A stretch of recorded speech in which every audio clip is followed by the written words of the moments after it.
बिना नहाए रसोई में नहीं जाना चाहिए। आजकल तो ये माताएं, कुछ माताएं ऐसी होती हैं, बिना नहाए शौच कर लिया, शौच के बाद बिना नहाए घर में घुस रहे हैं, किचन में रसोई में घूम रहे हैं, राम राम, पूरा अपवित्र हो गया। जैसी शुद्धि वैसी बुद्धि। आप बिना नहाए रसोई में गई, भ्रष्ट हो गया। कहते हैं जैसा खाए अन्न वैसा रहे मन। आपका अन्न यदि दूषित हो गया तो मन दूषित हो जाएगा। तुम्हारे बच्चे भी खा रहे हैं, कल उनका मन दूषित हो जाएगा। आजकल के बच्चे रास्ते पे, गलत रास्ते पर चल रहे हैं, क्यों?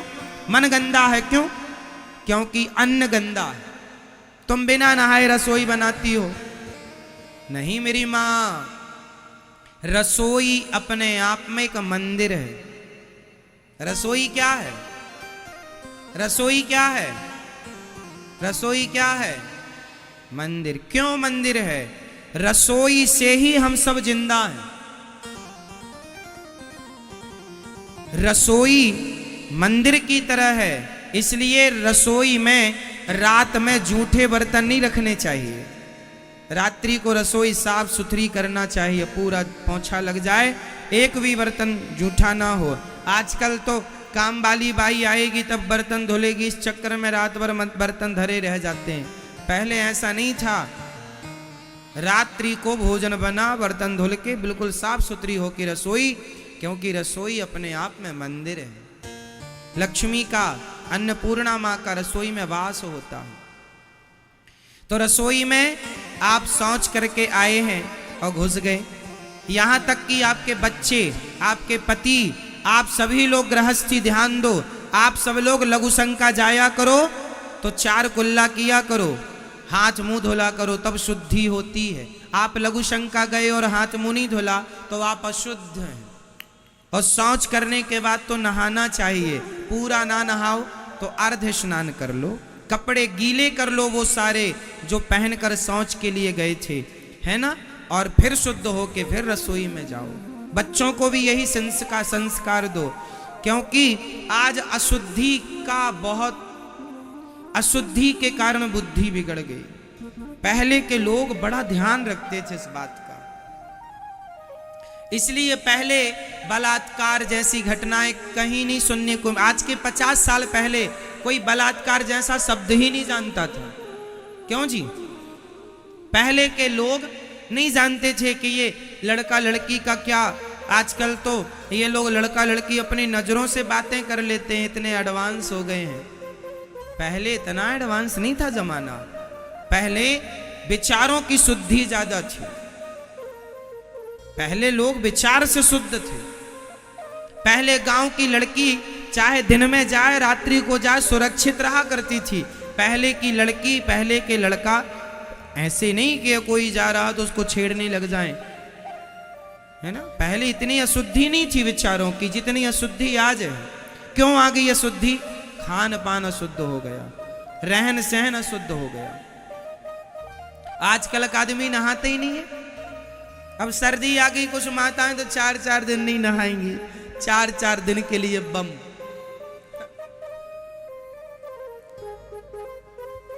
ये दास अनिरुद्ध 12 महीने हम 2 टाइम स्नान करते हैं, एक सुबह और एक कथा में आने के पहले।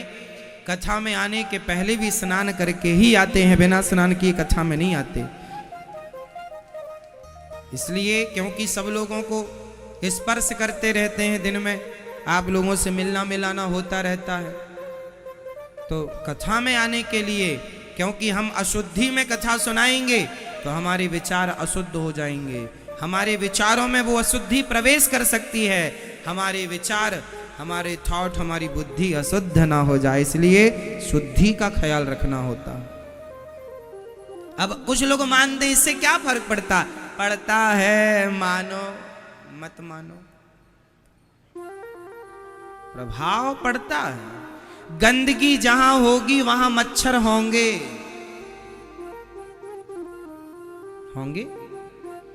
जहां आप गंदगी में रहने लग गए, जहां आपका खान पान रहन सहन गंदा हुआ, वहां विचारों की गंदगी होगी, आपका विचार गलत जगह पर जाएगा। बोलो हाँ या ना।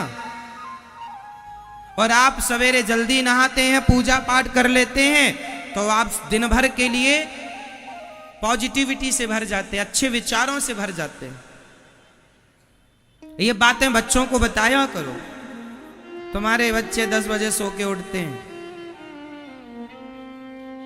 कुछ भी खा लेते हैं जो मन में आया ना, खान पान रहन सहन। तो आज से कितनी हमारी माँ बहन बेटी भाई बुजुर्ग ज्यादा बूढ़ा हो गया है, तो आप भले ना नहाओ, हाथ पांव धुल लो, बूढ़ा बहुत ज्यादा हो गया, उनके लिए दोष नहीं है, बच्चे बूढ़ों को दोष नहीं है।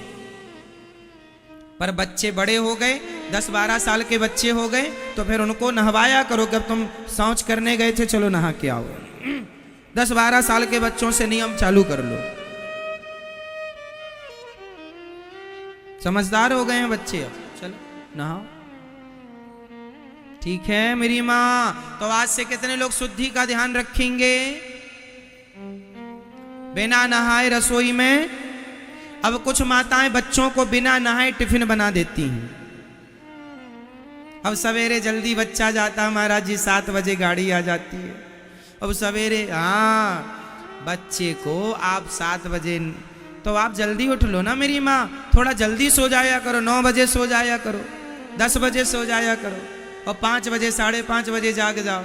जाग जाओगी तो जल्दी नहा लो, और नहा के फिर रसोई में जाओ, बच्चे के लिए जो भी रोटी पूड़ी बनाती हो उसका टिफिन बनाओ, और बना के पहले भगवान जी का भोग लगाओ, और भोग लगा के फिर टिफिन में बच्चों के लिए प्रसाद रखा करो। वो प्रसाद खाएंगे तो ज्यादा अच्छा हो।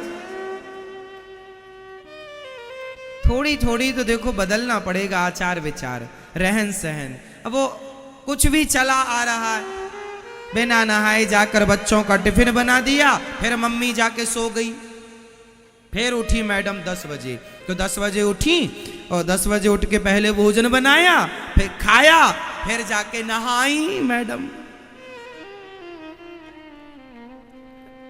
ऐसा चल रहा है। अब तुम्हारे हाथ का कोई साधु पानी पी लेगा ना, उसकी भी बुद्धि भ्रष्ट हो जाएगी। ऐसे राक्षसों के हाथ का कोई पानी पी ले, इसलिए पहले के साधु संत, पहले के समझदार लोग सबके हाथ का पानी भी नहीं पीते थे। जात पात से लेना देना नहीं है, आचार विचार का लेना देना है। आपके आचार विचार गंदे हैं, रहन सहन खान पान गंदा है, तो हम आपकी संगति करेंगे, आपका पानी पिएंगे, आपकी रोटी खाएंगे, तो आपके गुण हम में आएंगे। इसलिए सबके यहाँ लोग खाते नहीं थे, सबके हाथ का पानी नहीं पीते थे। पहले तो पानी भी सबके हाथ का नहीं पीते थे। क्यों? तो पूजा करता है, तेरे गले में तुलसी की माला है, तुलसी की माला होगी तो तेरे पूजा करने वाला मान के तेरे हाथ का पानी पिएंगे। तेरे गले में कंठी नहीं है, तेरे गले में तुलसी की माला नहीं है, तू संध्या वंदन नहीं करता, तू पूजा पाठ नहीं करता, तू भगवान में श्रद्धा नहीं रखता, तेरे हाथ का पानी नहीं पिएंगे, क्योंकि तेरे अंदर भगवान में अश्रद्धा है। क्या है? अश्रद्धा। तेरे अंदर भगवान के प्रति अश्रद्धा है, और हम भी कहीं तेरा पानी पी गए, हमारे अंदर भी कहीं अश्रद्धा ना जाग जाए, इसलिए नहीं, हम तेरे हाथ का नहीं पिएंगे। इसलिए पानी पीना, पहले के लोग सबके हाथ का खाना पीना नहीं खाते थे। और आजकल तो सबका खा रहे हैं, है ना। यहां जातवाद से लेना देना नहीं है।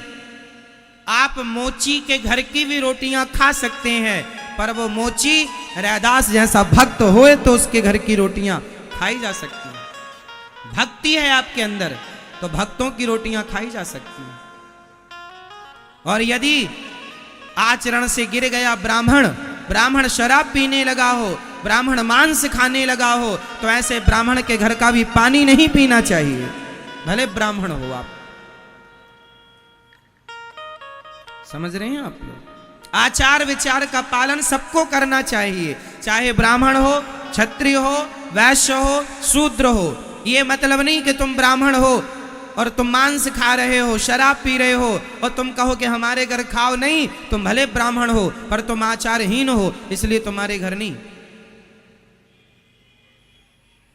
आचारहीन ब्राह्मण भी पूज्य नहीं है। ठीक है मेरी मां, क्षत्रिय भी आचारहीन है तो वह पूज्य नहीं, वैश्य भी आचारहीन है पूज्य नहीं है, शूद्र भी आचारहीन है पूज्य नहीं है, और आचारवान है, आचार विचार आपके अंदर है, आप नियम का पालन करते हैं, नहाकर रसोई बनाकर भोग लगाकर भोजन करते हैं, ईमानदारी से जीवन गुजारते हैं, ईमानदारी की रोटियां खाते हैं, भक्ति करते हैं, तो आप मोची भी हैं, तो कोई फर्क नहीं पड़ता, आप उसकी रोटियां खा सकते हैं यदि उसके अंदर भगवत प्रेम है तो। क्योंकि भक्ति सबको शुद्ध करती है, भक्ति सबको शुद्ध करती है। तो आप लोग आचार विचार का ख्याल रखेंगे कि नहीं? कुछ भी खाएंगे? हाँ नहीं मेरी मां, हमारी माताएं चप्पल पहन के रसोई में भोजन बनाती हैं। देखो इतनी सुख सुविधाओं का ना लोग मिसयूज करने लग गए। जितनी सुविधाएं मिल गई ना उतना मिसयूज। चप्पल तो चप्पल ही होती है, क्यों चप्पल। अब आप कहेंगे महाराज जी आपको चप्पल से क्या प्रॉब्लम हो गई ना, हमें नहीं है। मैं इसका साइंटिफिक रीजन समझा सकता हूं। साइंस, चप्पल पहनने से कितना बड़ा नुकसान होता है इसका मैं साइंटिफिक कारण बताता हूं, साइंस से जुड़ा हुआ, विज्ञान से जुड़ा हुआ। सुनो,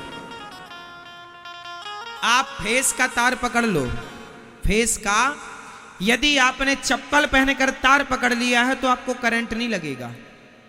बोलो हाँ या ना। आप बिजली का तार फेस वाला आप चप्पल पहन के पकड़ लेंगे तो आपको करंट नहीं लगेगा। बताओ क्यों नहीं लगेगा? उत्तर दो फटाफट, जोर से। क्योंकि आपने चप्पल पहन रखी है। तो चप्पल पहनने से क्या हुआ? जो पृथ्वी से हमें अर्थ मिल रहा था वह अर्थ कट गया, इसलिए चप्पल पहनकर हमने फेस पकड़ा तो करंट नहीं लगा। लेकिन चप्पल उतार कर यदि आप फेस का तार पकड़ लेंगे तो मर जाएंगे अर्थ, और फेस मिल जाएगा, मर जाएंगे। आप इस बात को मानिए कि चप्पल पहनने से जो पृथ्वी से अर्थ मिल रहा था वह कट गया। उसी प्रकार जब माँ भोजन बनाती है तो नंगे पांव बनाती है, तो पृथ्वी से कोई ना कोई पॉजिटिव एनर्जी है जो माँ के हाथों से होते हुए उस भोजन में प्रवेश करती है, जिसे अर्थ कहते हैं। वो चप्पल पहनने से वो एनर्जी कट हो जाती है। तो आपका भोजन वह शक्ति प्रदान नहीं करता जो शक्ति करनी चाहिए थी। आप मान रहे हैं इस बात को? अर्थ तो कट गया ना चप्पल पहनने से, भाई करंट नहीं लगा ना आपको, तो साइंटिफिक समझ रहे हैं आप लोग। इसलिए चप्पल नहीं, आप वहां पर कुछ फट्टी बिछा लीजिए, चटाई बिछा लीजिए, दरी बिछा लीजिए। यदि आपको टाइल ठंडी लग रही है, टाइल फर्श ठंडा लग रहा है, चप्पल के अतिरिक्त भी ऑप्शन है। आपके पांव में कोई दर्द है तो आप वहां कुछ बिछा लो भैया, मोटा गद्देदार बिछा लो, पर चप्पल मत पहनो। क्योंकि कपड़े से वो कनेक्टिविटी कट नहीं होती, कपड़े से कनेक्टिविटी कट नहीं होती, पर प्लास्टिक से कनेक्टिविटी, चप्पल जिस पदार्थ की बनती है वो कट कर देता। क्योंकि प्लास्टिक तो तार में भी चढ़ा होता है, वो चप्पल लगभग प्लास्टिक की ही होती है, कुछ और चीज होती होगी उसमें, मैं उस पर नहीं जाता। पर चप्पल रबर होती है एक प्रकार की, और रबर एक प्रकार का प्लास्टिक ही है, वो अलग प्रकार का। चलो आप समझ रहे हैं? तो कितने लोग समझ गए साइंस को? इसलिए रसोई में चप्पल का प्रवेश वर्जित रखना चाहिए। भोजन में इनडायरेक्ट एनर्जी जाती है जमीन से होती हुई। बोलो हाँ, आप मान रहे हैं इस बात को? कितने लोग मान रहे हैं?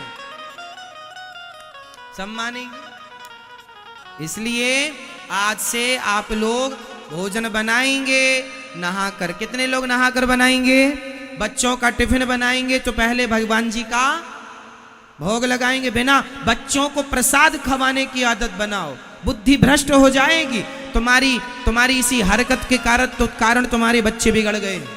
जो तुम कहती हो ना हमारा बच्चा बिगड़ गया, उसको बिगाड़ने में तुम्हारी यही लापरवाही है खान पान की।